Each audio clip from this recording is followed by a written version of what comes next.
سابق سفیر سابق مستقل مندوب اقوام متحدہ ہمارے ساتھ موجود ہیں، سابق سفیر سردار مسعود خان. تھینک یو سو مچ مسعود صاحب جوائن کرنے کے لیے. ذرا مجھے بتائیے گا، کچھ ہمیں سمجھانے کی کوشش کیجیے گا کہ آخر یہ ہو کیا رہا ہے. امریکہ اور ایران کے درمیان بڑھتے تناؤ سے پہلے تو بہت اچھے حالات ہو گئے تھے، مذاکرات پہ ٹیکنیکل مذاکرات کی طرف معاملہ چلا گیا تھا. اب پھر سے حالات بہت الارمنگ ہو گئے ہیں. تو آپ کے خیال میں جو ابھی ہم 2 دن پہلے سمجھ رہے تھے کہ ٹھیک ہے یہ سب کچھ ہوتا رہے گا، مگر وہ والی سچویشن نہیں ہوگی جو سیز فائر سے پہلے تھی، آج آپ کیا کہتے ہیں؟ جی بہت بہت شکریہ. ایک تو آپ نے اور سائم صاحب نے بہت تفصیلی تجزیہ کر لیا ہے اور اس میں بہت سے معاملات کے اوپر روشنی ڈالی ہے. جو سوال آپ نے کیا اس کا جواب دیتے ہوئے میں یہ کہوں گا کہ اس وقت جیسا کہ آپ نے خود کہا تھا کہ آبنائے ہرموز مرکزی مسئلہ بن چکا ہے، اور اس میں مسئلہ یہ بنا ہے کہ جو ان کی میمورنڈم آف انڈرسٹینڈنگ مفاہمتی یادداشت کی ان کی انٹرپریٹیشن دونوں سائڈز کی مختلف ہے. یعنی امریکہ یہ سمجھتا تھا کہ اگر وہ ایک آبدہ ہرموز میں متبادل راستہ تراش لے ایران اسے قبول کر لے گا، لیکن ایران جو ہے وہ اس کی شق نمبر 5 کا حوالہ دیتا ہے جس میں کہا گیا تھا کہ ایران عمان کے ساتھ مل کر اور دوسری ساحلی ریاستوں کے ساتھ مل کر آبنا ہرموز کے سلسلے میں ان 60 دنوں میں کوئی فیصلہ کرے گا. 60 دن جو مذاکرات کے لیے طے کیے گئے تھے، اور اس کے بعد جو ہے اس کی کوئی حتمی شکل ہوگی.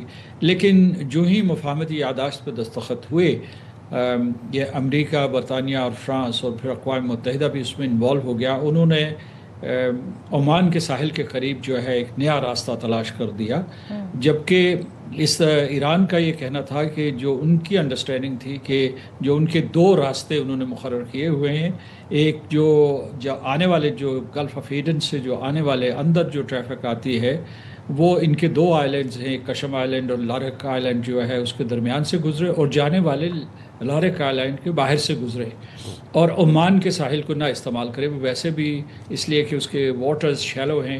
تو یہ انڈرسٹینڈنگ ان کی تھی. اس متضاد تشریح کی وجہ سے یا انٹرپریٹیشن کی وجہ سے تصادم پیدا ہوا ہے. ایران کو یہ معلوم ہے کہ یہ اس کے لیے بہت بڑی اسٹریٹجک بلٹ ہے، یہ بہت بڑا اسٹریٹجک ویپن ہے، اور مذاکرات کے دوران ہی اس سے دستبردار نہیں ہونا چاہتا. تو اس لیے یہ سارے کا سارا جو حملوں کا آپ تبادلہ دیکھ رہے ہیں. دوسرے یہ ہے کہ جو سخت زبان میں پیغامات کا تبادلہ ہوا ہے اس کی وجہ سے بھی جو صورتحال بہت بگڑی ہے. خاص طور سے جو ہے جو رہبر اعلیٰ کے مرحوم رہبر اعلیٰ کے فیونرل کے دوران جو ایران کے قائدین نے یا وہاں کے عوام الناس نے جس قسم کی زبان استعمال کی، جس قسم مطالبہ کیا انتقام کا، اور پھر جو ہے صدر ٹرمپ نے جس قسم کی نیٹو کے سربراہی کانفرنس کی سائیڈ لائنز پہ گفتگو کی، اس نے یوں سمجھے کہ جلتی کے اوپر تیل چھڑک دیا. تو اس کی وجہ سے صورتحال بگڑ گئی ہے. میرا خیال ہے کہ جو خلیجی ریاستیں پاکستان، قطر اور اس کے بعد سعودی عرب، پھر جو ہے مصر اور ترکی پھر اسے سنبھالنے کی کوشش کر رہے ہیں، لیکن ابھی مشکل نظر آ رہا ہے کیونکہ دونوں اطراف جو دونوں فریقین ہیں وہ اس کے اوپر آمادہ نظر نہیں آ رہے. اور جیسا کہ آپ خود تجزیہ کر رہے تھے، پتہ نہیں میں آپ نے کہا یا نہیں کہا، میں یہ کہنا چاہتا ہوں کہ یہ لوگ امریکہ جو ہے تیزی سے بڑھ رہا ہے اس مڈ ٹرم الیکشنز کی طرف سے، تو ان کی ویسے بھی ساکھ بیٹھ چکی ہے پریزیڈنٹ ٹرمپ کی، اور یہ جنگ جو ہے لوگوں کو وہاں امریکی عوام کو بے مقصد نظر آ رہی ہے.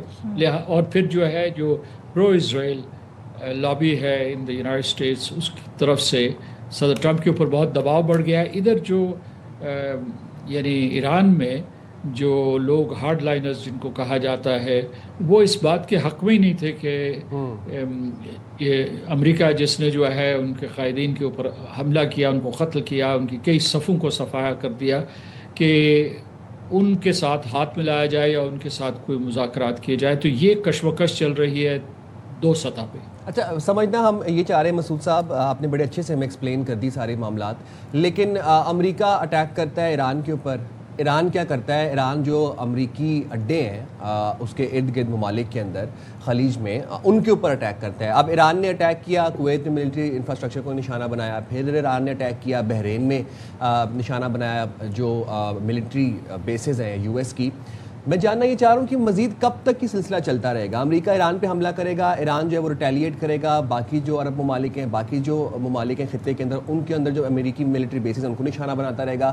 آپ کو لگتا ہے کہ یہ جلد تھم جائے گا معاملہ، یا پھر اب اٹس لانگ گون سٹوری، اب تو یہ چلتا ہی رہے گا؟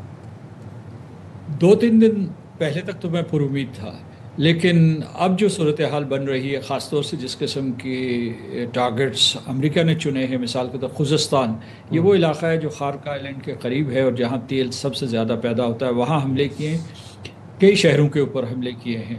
اور پھر جو ہے 2-3 دن پہلے انہوں نے بشیر نیوکلیئر پاور پلانٹ کے اوپر حملہ کیا تھا، اور اس کی وجہ سے جو ہے جو ایران میں بڑا شدید رد عمل تھا کہ ان کو نہ نیوکلیئر نان پرولیفریشن ٹریٹی بچا سکا ہے، نہ کوئی بین الاقوامی قانون کی پابندی کی گئی ہے. وہ یہ بھی شکوہ کر رہے ہیں کہ 2 نیوکلیئر پاورز جو ہیں، امریکہ جو ہے ایک ڈکلیئرڈ نیوکلیئر پاور ہے اور دنیا کی سب سے بڑی قوت ہے، اور دوسری طرف جو ہے علاقائی ملٹری پاور یعنی اسرائیل جو خود بھی ان ڈکلیئر نیوکلیئر پاور ہے، but it's a nuclear power, کہ انہوں نے نان نیوکلیئر پاور کے اوپر حملے کیے. اور پھر نیچے کی طرف ساؤتھ کی طرف چلے جائیں، کل انہوں نے جو لیٹسٹ حملے ہوئے ہیں اس میں سیستان اور بلوچستان بھی زد میں آئے ہیں. تو پوری جو یہ سدرن بیلٹ ہے وہ ساری کی ساری حملوں کی زد میں. امریکہ کا جواز یہ ہے کہ وہ ان کی اس صلاحیت کو ختم کرنا چاہتے ہیں جسے استعمال کر کے ڈرونز ہوں یا میسائل لانچنگ سائٹس ہوں، جس سے وہ بحری جہازوں کے اوپر حملے کرتے ہیں، وہ آئل ٹینکرز. یہ صلاحیت تو وہ پہلے ہی ختم کر گئے تھے، اس کے تو بہت دعوے کیے تھے انہوں نے اس سے پہلے بھی. نہیں، یہ درست نہیں ہے. وہ کہتے ہیں کہ اب جو، بلکہ CIA نے بھی یہ رپورٹ دی تھی اور اس کے بعد اسرائیلی ذرائع نے بھی، کہ ان کے 70% جو ہے جو میسائل سائٹس یا میسائلز کا ذخائر ہیں وہ محفوظ ہیں. اسی طریقے سے ڈرون کیپیبلٹی ان کی ابھی تک محفوظ ہے. اس کی 2 وجوہات ہو سکتی ہیں کہ وہ حملے کے لیے جواز پیدا کر رہے ہیں یا واقعی ایران کے پاس اس قسم کی صلاحیت ابھی بھی محفوظ ہے.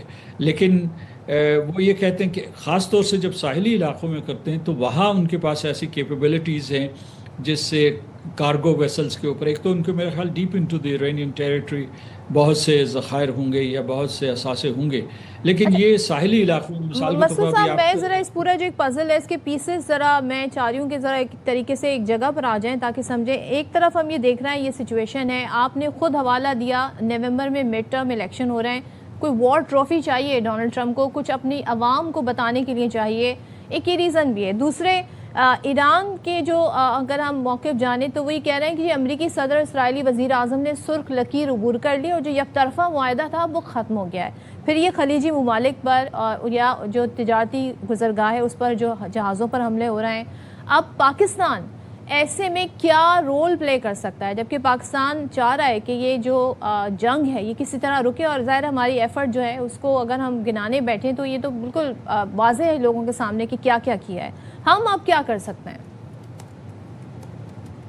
اس میں ایک چیز تو یہ بتاؤں کہ صدر ٹرمپ کے لیے کسی قسم کی کوئی ٹرافی نہیں ہے. اگر آپ معروضی حقائق کو دیکھیں تو اس کی وجہ یہ ہے کہ ان کے لینسی گراہم جو ان کے بہت بڑے سپورٹر تھے اس میں سینٹ میں اور ان کے ریپبلکن پارٹی میں، اس کے علاوہ جو ہے میگا کنسٹیٹوئنسی میں، تو ان کا انتقال ہوا ہے. اس انتقال کی وجہ سے بھی طاقت کا توازن بگڑا ہے کیونکہ ان کی بڑی تھن میجورٹی ہے سینٹ میں اور مڈ ٹرم الیکشنز ہونے والے ہیں.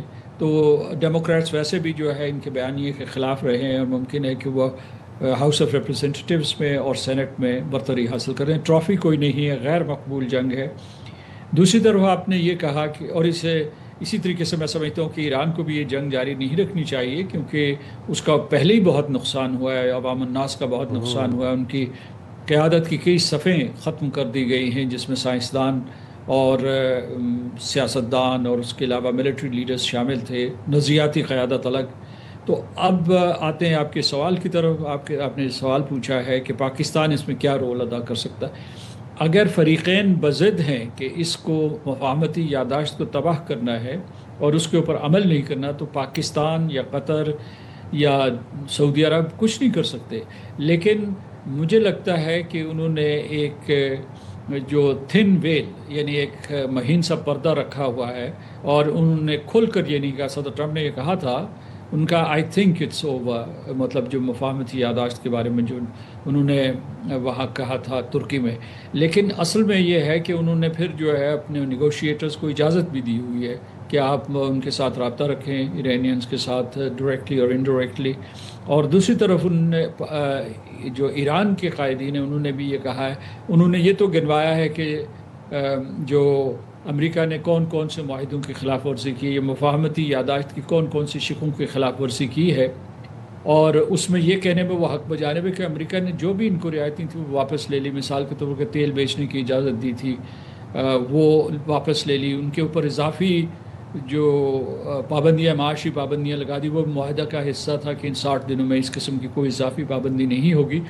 تو میں یہ کہہ رہا ہوں کہ دیر از اے تھن ویل جس کا سہارا لے کر پاکستان اور دوسرے جو ثالث ہیں یا سہولت کار ہیں وہ ان کو آمادہ کر سکتے ہیں کہ آپ مذاکرات کی میز کی طرف لوٹیں، ورنہ یہ دنیا کی تباہی آپ نے خود بتایا کیسا تجزیے میں کہ بین الاقوامی منڈیوں میں کیا بھونچال دوبارہ سے شروع ہو گیا ہے، اور اس وجہ سے اس کا نہ صرف جو ہے یہ جو فریقین متاثر ہوں گے بلکہ ساری دنیا کے لوگ متاثر ہوں گے. بالکل آپ نے صحیح کہا. تھینک یو سو مچ سردار مسعود صاحب ہمارے ساتھ تھے. اور جو لاسٹ کامنٹ سردار صاحب کر رہے ہیں وہی بات ہم سائم اور میں شروع میں کہہ رہے تھے، بلکہ سائم آپ یہ بات کہہ رہے تھے کہ یہ جو جنگ ہوتی ہے نا اس کے اثرات پھر عالمی منڈی پر پڑتے ہیں. اب آپ دیکھیں خام تیل کی قیمت جب بڑھتی ہے تو ان کے یہاں تو جتنے سینٹ بھی بڑھے، ہمارے یہاں تو وہ بہت زیادہ بڑھ جاتی ہے، اس کے اثرات پھر ہم جیسے ممالک پر کافی زیادہ آتے ہیں. بالکل جی. اب عالمی سطح پر پیٹرولیم مصنوعات کی قیمتوں میں کمی سستی سست رفتاری سے آتی ہے پاکستان تک. ابھی تو ہم ریلیف انجوائے بھی نہیں کر پائے تھے، جو عالمی مارکیٹ میں جب تیل کی قیمتیں کم ہوئی تھیں